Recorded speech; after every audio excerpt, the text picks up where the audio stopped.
కింది దిగాల కళాకారులందరూ నమస్కారం చెప్పడం ప్లీజ్ అన్న. నేత చంద్రబాబు నాయుడు గారికి, లోకేష్ బాబు గారికి, అలాగే మన పీలేరు పులి అన్న దయచేసి అన్న ప్లీజ్ గారికి నా ధన్యవాదాలు తెలియజేసుకుంటున్నాను అన్న. ఇకపోతే పెద్దలు అందరూ అంటే జనసేన తెలుగుదేశం వస్తే ఏమేమి చేస్తారో ఏమేమి చేయగలుగుతారో అందరూ చెప్తున్నారు. కానీ ఇప్పుడు మనం ఎలాంటి పరిస్థితులు ఉన్నామో మీకు అందరికీ నేను చెప్పాలనుకుంటున్నాను. మీకు అందరికీ తెలుసా, ఆంధ్ర రాష్ట్రం మాత్రం ప్రత్యేకంగా ఒక టైం మెషిన్లో ఉంది.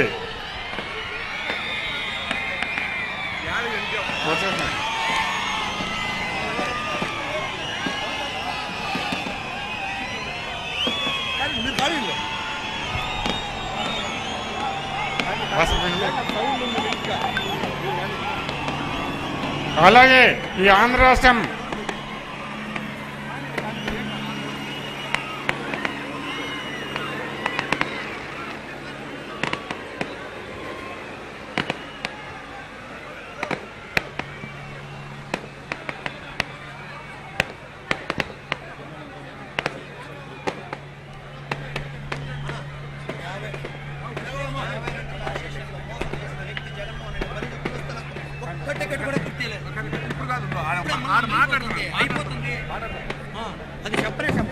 జై తెలుగుదేశం, జై చంద్రబాబు అన్న. డయాస్ మీద అందరూ కూర్చోన్నా, సార్ వచ్చాడు, ప్లేస్ సహకరించి అన్న, దినేష్ అన్న కానీ అన్న. జై తెలుగుదేశం. అలాగే ఈ ఆంధ్ర రాష్ట్రం ప్రత్యేక పరిస్థితుల్లో ఉంది. ఎలాంటి పరిస్థితులు అంటే ఈ ఆంధ్ర రాష్ట్రం మాత్రం టైం మిషన్లో ఉంది. ఎలాంటి టైం మిషన్ మీకు చెప్తాను వినండి. 1999లో ఇప్పుడే దిగారు గ్రేట్ విజనరీ చంద్రబాబు నాయుడు గారు. అప్పుడు విజన్ 2020 అని మన అందరి చేతులు పట్టుకొని ముందరికి నడిపిస్తే, ఇప్పుడు వచ్చిన జగన్మోహన్ రెడ్డి గారు మాత్రం ఈ ప్రజెంట్ ముఖ్యమంత్రి, ఆయన 2019 నుంచి తిరిగి 2000 సంవత్సరానికి తీసుకొని పోయినారు. అది ఎలా తీసుకొని పోయినారంటే ఉద్యోగాలు లేకుండా, అభివృద్ధి లేకుండా, ఎటువంటి సంక్షేమాలు లేకుండా, ఏదో ఆవిడ ఈవిడని 10 రూపాయలు ఇచ్చేసి మళ్ళీ రాత్రికి నాన్న పథకం కింద దాన్ని తీసుకొని దాన్ని అభివృద్ధి అని చెప్తున్నారు. 2024 ఎలక్షన్ తర్వాత ఈ రాష్ట్రం ఎలా ఉంటుందంటే, మీరు ఎవరైనా చల్లని వెన్నెల్లో పుణ్యం చంద్రుడు నీడలో చల్లని గాలుల మధ్య పవనాల మధ్య కూర్చున్నారా అంటే, చల్లని వెన్నెలంటే మన చంద్రబాబు నాయుడు గారు, చల్లని గాలులు అంటే మన పవన్ కళ్యాణ్ గారు. ఇద్దరూ కలిసి అటువంటి ఆనందకరమైన భవిష్యత్తును మనకి ఇవ్వబోతున్నారు. కాబట్టి తెలుగు తమ్ముళ్ళు కానీ, జన సైనికులు కానీ,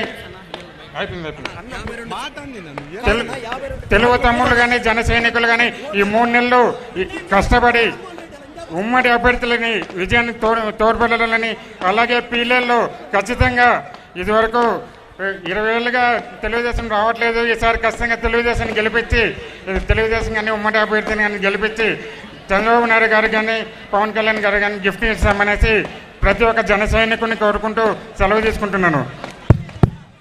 కృతజ్ఞతలు సోదరా. ఇప్పుడు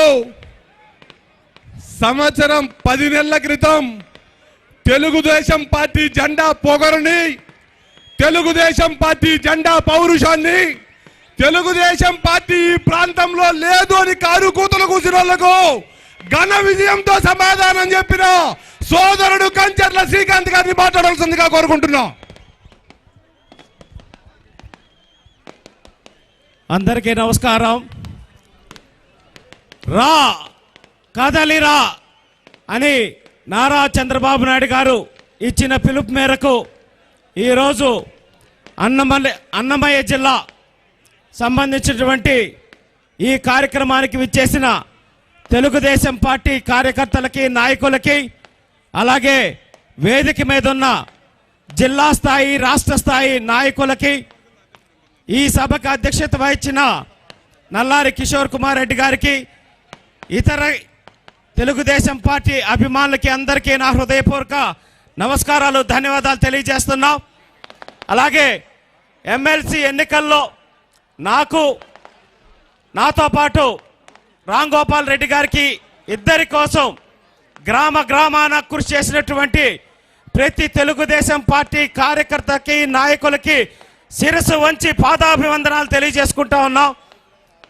ఎలక్షన్ల తర్వాత మిమ్మల్ని కలిసే అవకాశం రాలేదు.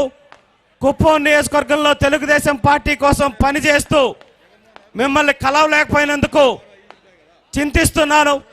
సహృదయంతో అందరూ అర్థం చేసుకొని ప్రతి ఒక్కరం ప్రతి నియోజకవర్గంలో తెలుగుదేశం పార్టీ జెండా ఎగరేయటానికి కలిసికట్టుగా కృషి చేయాలని చెప్పనేసి అందరికీ విజ్ఞప్తి చేసుకుంటున్నాం.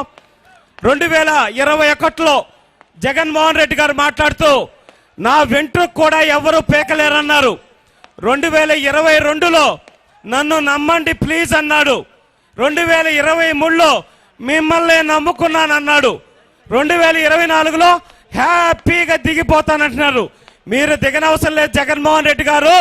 మిమ్మల్ని మీరు మీ ఎమ్మెల్యేలని ట్రాన్స్ఫర్ చేస్తుంటే ప్రజలు మిమ్మల్ని ప్రతిపక్షంలోనే కాదు ఈ రాష్ట్రం నుంచి కూడా ట్రాన్స్ఫర్ చేయడానికి సిద్ధంగా ఉన్నారన్న సంగతి గుర్తుపెట్టుకోండి. ప్రతి ఒక్క తెలుగుదేశం పార్టీ కార్యకర్త మరీ ముఖ్యంగా పొంగనూరు, తంబళపల్లె ఇట్లాంటి నియోజకవర్గాల్లో పీలేరు అన్నిట్లో కూడా కేసులు పెట్టి మీరు ఎవరెవరినైతే ఇబ్బంది పెట్టారో ప్రతి ఒక్క వైఎస్ఆర్సీపీ నాయకుడికి బుద్ధి చెప్పే రోజు, చట్టపరంగా మీ మీద చర్యలు తీసుకునే రోజు త్వరలోనే ఉంది, గుర్తుపెట్టుకోవాలని తెలియజేసుకుంటూ ప్రతి ఒక్కరూ దొంగ ఓట్లతోటి అలాగే ఓట్లు తీసేసి గెలవాలని కూడా ప్రయత్నం చేస్తున్నాడు ఈ జగన్మోహన్ రెడ్డి. దాన్ని కూడా అందరూ గుర్తించి ఓటర్ వెరిఫికేషన్ కూడా జాగ్రత్తగా చేసుకొని 100కి 100% తెలుగుదేశం పార్టీని ప్రతి నియోజకవర్గంలో అన్నమయ్య జిల్లా మొత్తం క్లీన్ స్వీప్ అయ్యే విధంగా మనం అందరం కలిసి కట్టుగా తెలుగుదేశం పార్టీ జెండాని ఎగరేసుకుందామని తెలియజేసుకుంటూ నాకు ఈ అవకాశం ఇచ్చిన మీ అందరికీ హృదయపూర్వక ధన్యవాదాలు తెలియజేసుకుంటూ సెలవు తీసుకుంటున్నాను. జై హింద్, జై జనసేన, జై తెలుగుదేశం. నారా చంద్రబాబు నాయుడు గారి నాయకత్వం, నారా లోకేష్ గారి నాయకత్వం, పవన్ కళ్యాణ్ గారి నాయకత్వం, వర్ధిల్లాలి తెలుగుదేశం పార్టీ. జై హింద్. కృతజ్ఞతలు. ఇప్పుడు జనసేన జిల్లా పార్టీ అధ్యక్షులు పెద్దలు పసుపులేటి హరిప్రసాద్ గారిని మాట్లాడాల్సిందిగా కోరుకుంటున్నా.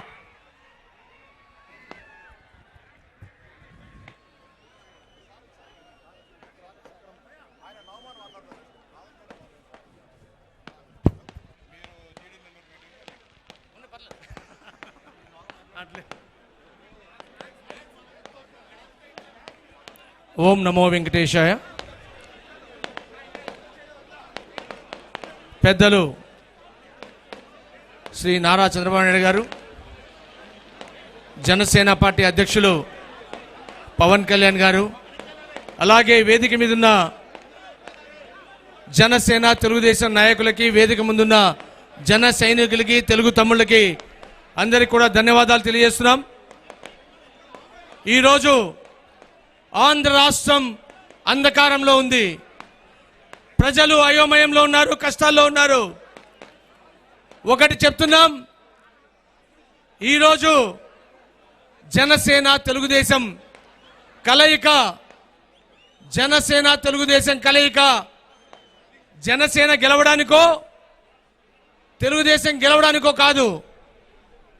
జనసేన తెలుగుదేశం కలయిక ఆంధ్ర రాష్ట్ర ప్రజలను గెలిపించడానికి, ఆంధ్రప్రదేశ్ అంధకారంలో ఉన్న ఆంధ్రప్రదేశ్ని వెలుగులతో నింపడానికి పవన్ కళ్యాణ్ గారు, చంద్రబాబు నాయుడు గారు నడుం బిగించారు. జగనన్న సిద్ధం అంటున్నాం, యుద్ధం ఇస్తాం, సిద్ధం అంటున్నాం, నీకు మేము యుద్ధాన్ని ఇస్తామని చెప్తున్నాం. జనసేన నాయకులు పవన్ కళ్యాణ్ గారు ఆశయంతో ఈరోజు రాష్ట్రంలో తీసుకుంటే ఉద్దానం కిడ్నీ బాధితుల వెంట ఆయన వాళ్ళ న్యాయం కోసం పోరాడారు. విశాఖ ఉక్కు ఆంధ్రులకు హక్కు అని ఎలుగెత్తి చాటాడు. నివార్ తుఫాన్ రైతుల్ని ఆదుకున్నాడు. అంతెందుకు జగనన్న, నువ్వు నీ సొంత జిల్లాలో అన్నమయ్య డ్యాం కొట్టుకుపోతే ఆ పల్లె ప్రజలకి ఈరోజు కూడా ఇల్లు లేదు, పంట లేదు, పాడి లేదు. నీ సొంత జిల్లాలో అన్నమయ్య డ్యాం కొట్టుకుపోతే ఆ ప్రజలకు రక్షణ కల్పించని నువ్వు, తల్లిని చెల్లిని నువ్వు వదిలిన బాణమే ఈరోజు నీ వైపు తిరిగి వచ్చింది, నీ వైపు తిరిగింది. వాళ్ళనే తల్లిని చెల్లిని తరిమిన నువ్వు అక్క చెల్లెళ్ళు అన్నదమ్ములు అని ముద్దులు పెట్టావు. అధికారంలోకి వచ్చిన తర్వాత అందరు ప్రజల్ని గుద్దులు గుద్దుతున్నావు, పిడిగుద్దులు గుద్దుతున్నావు. చెప్తున్నాం, ఆశయం వైపు నడిచే పవన్ కళ్యాణ్ గారు ఒక పక్క, అలాగే అభివృద్ధి వైపు నడిపించే చంద్రబాబు నాయుడు గారు ఒక వైపు. ఆంధ్ర రాష్ట్రంలో హైదరాబాదును ప్రపంచ స్థాయి నగరంగా తీర్చిదిద్దిన నాయకుడు చంద్రబాబు నాయుడు గారు. రాష్ట్రాన్ని అభివృద్ధి వైపు నడిపించి రాయలసీమలో కియా ఫ్యాక్టరీని తెచ్చిన నాయకుడు చంద్రబాబు నాయుడు గారు. ఐటీ ఉద్యోగాలను ఈఎంసీ క్లస్టర్లను తెచ్చి తిరుపతిలో ఐటీని స్థాపించింది చంద్రబాబు నాయుడు గారు. వైజాగ్ లో ఫార్మా ఇండస్ట్రీని తెచ్చింది చంద్రబాబు నాయుడు గారు. అలాగే అమరావతి ప్రజలకు ఇవ్వాలని ఆలోచించి ప్రపంచ స్థాయి నగరాన్ని స్థాపించాలనుకున్నది చంద్రబాబు గారు. పోలవరంతో రైతులకు నీరు ఇవ్వడానికి ఆలోచించిన అభివృద్ధి వైపు నడిపించడానికి అడుగులు వేసిన చంద్రబాబు నాయుడు గారు ఒక పక్క అయితే, ఆశయంతో ప్రజల వైపు నిలబడ్డ నాయకుడు పవన్ కళ్యాణ్ గారు. ఈరోజు పవన్ కళ్యాణ్ గారు, చంద్రబాబు గారు ప్రజలను గెలిపించడానికి అడుగులు ముందుకేస్తున్నారు. ముఖ్యంగా ప్రజలందరికీ చెప్తున్నాం, ముఖ్యంగా జగనన్న నీకు ఎస్ అన్న ప్రజలకు 2019 ఎస్ అన్న ప్రజలకు నువ్వు అన్ని నోలిచ్చావు. అమరావతికి నో చెప్పావు, పోలవరంకు నో చెప్పావు, స్పెషల్ స్టేటస్ కు నో చెప్పావు, అలాగే మద్యపాన నిషేధానికి నో చెప్పావు. రాష్ట్రంలో యువతను ఉద్యోగాలు ఇస్తానని గుండు సున్నా చేశావు.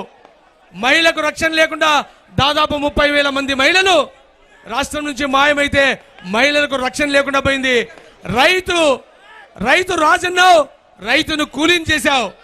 జగనన్న ఈ నోల రాజు నువ్వైతే నీకు ఎస్ చెప్పిన నాయకులు ఈరోజు ప్రజలందరూ కూడా నీకు నో చెప్పబోతున్నారు. ఖచ్చితంగా 2024 ఎన్నికల్లో ప్రజలకు ఇన్ని నోలిచ్చిన పోలవరంలో, అమరావతినో, ఉద్యోగాలను, రైతుకు రక్షణను, మహిళకు రక్షణను ఇన్ని నోలిచ్చిన నీకు ప్రజలు 2024లో నో చెప్పి జనసేన తెలుగుదేశం పార్టీకి ఎస్ చెప్పబోతున్నారు. ఖచ్చితంగా చెప్తున్నాం. ఈ యొక్క జగన్మోహన్ రెడ్డి వ్యాపారస్తులు అంటారు, వ్యాపారస్తులు కాదు, మాఫియా జగన్మోహన్ రెడ్డి. ఇసుక మాఫియా, లిక్కర్ మాఫియాలతో ఎర్రచందనం మాఫియాల డాన్ అయిన జగన్మోహన్ రెడ్డి గారికి ఖచ్చితంగా ఇతను యువతతో గంజాయికి Andhra Pradesh green bowl of India అన్న ఆంధ్రప్రదేశ్ గంజాయి బౌల్ ఆఫ్ ఇండియా అని పేరు తెచ్చిన ఈ వైఎస్ఆర్సీపీ ప్రభుత్వానికి, జగన్మోహన్ రెడ్డి గారి ప్రభుత్వానికి ప్రజలు చమరగీతం పాడబోతున్నారు. ఖచ్చితంగా నువ్వు సిద్ధం అంటున్నాం, మేము యుద్ధం అంటున్నాం. నువ్వు పోలీసు వ్యవస్థని ప్రతి వ్యవస్థని, ఏ వ్యవస్థని కూడా పని చేయకుండా చేసిన ఘనత ఉద్యోగస్తునికి ఉద్యోగ అవకాశం చేసిన నీకు ఖచ్చితంగా ప్రజలు నో చెప్పాలని ఉన్నారు. రాబో ఎన్నికల్లో జనసేన